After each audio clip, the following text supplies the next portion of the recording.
Hi Squirts, this is Annie M. Back here to read you another story. I hope you like elephants and tigers because we are reading The Saggy, Baggy Elephant by K and B Jackson, illustrated by Tenggren.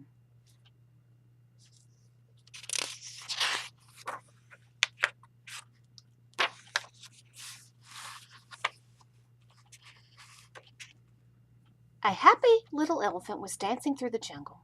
He thought he was dancing beautifully. 1, 2, 3, kick! But whenever he went 1, 2, 3, his big feet pounded so they shook the whole jungle. And whenever he went kick, he kicked over a tree or a bush.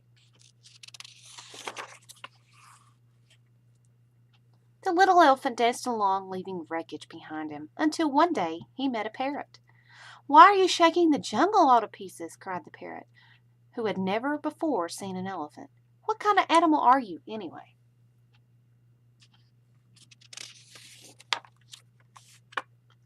The little elephant said, "I don't know what kind of animal I am. I live alone in the jungle. I dance and I kick. I call myself Sookie. It's a good sounding name, and it fits me, don't you think?" "Maybe," said the parrot. "But if it does, it's the only thing that does fit you. Your ears are too big for you, and your nose is way too big for you. And your skin is much, much too big for you. It's baggy and saggy. You should call yourself Baggy Saggy." Sookie sighed. His pants did look pretty wrinkled.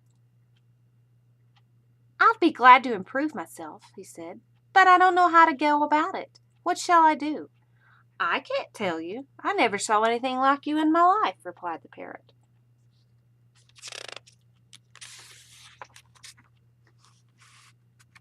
The little elephant tried to smooth out his skin. He rubbed with his trunk. That did no good. He pulled up his pants legs, but they fell right back into dozens of wrinkles. It was very disappointing, and the parrot's saucy laugh didn't help a bit. Then a tiger came walking along. He was a beautiful, sleek tiger. His skin fit him like a glove. Sookie rushed up to him and said, "Tiger, please tell me why your skin fits so well. The parrot says mine is all baggy and saggy, and I do want to make it fit me like yours fits you." The tiger didn't care a fig about Sookie's troubles, but he did feel flattered and important, and he did feel like just a bit mite hungry.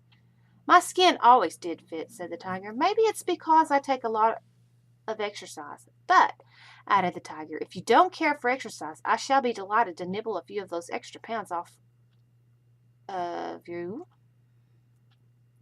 "Oh, no, thank you. No, thank you," cried Sookie. "I love exercise. Just watch me." Sookie ran until he was well beyond reach. Then he did somersaults and rolled on his back. He walked on his hind legs and he walked on his front legs. When Sookie wandered down to the river to get a big drink of water, he met the parrot. The parrot laughed harder than ever.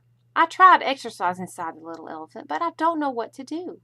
"Soak in the water the way the crocodile does," laughed the parrot. "Maybe your skin will shrink." So Sookie tramped straight to the water.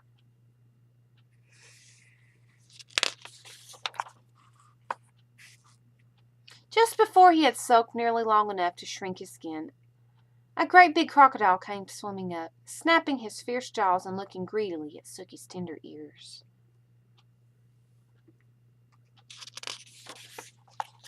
The little elephant clambered up the bank and ran away, feeling very discouraged. "I'd better hide in a dark place where my bags and sags and creases and wrinkles won't show," he said. And by he found a steep, dark cave. With a heavy sigh, he trampled inside and sat down.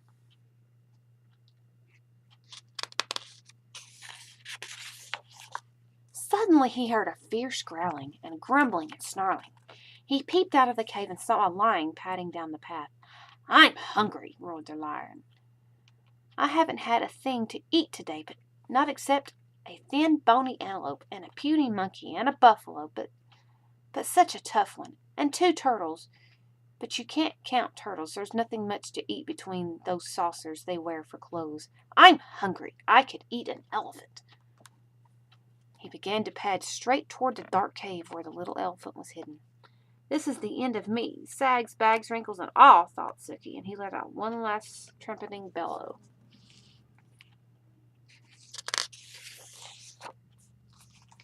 Just as he did, the jungle was filled with a terrible crashing and an awful stomping. A whole herd of great, gray, wrinkled elephants came charging up, and a big, hungry lion jumped up in the air, turned around, and ran as fast as he could go. Sookie peeped out of the cave, and all the big elephants smiled at him.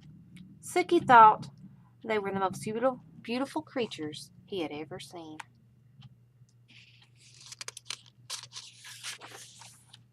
I wish I looked just like you, he said. You do, grinned the big elephants. You're a perfectly dandy little elephant. And that made Sookie so happy that he began to dance 1, 2, 3, kick through the jungle with those big, brave, friendly elephants behind him. The saucy parrot watched them dance, but this time he didn't laugh, not even to himself.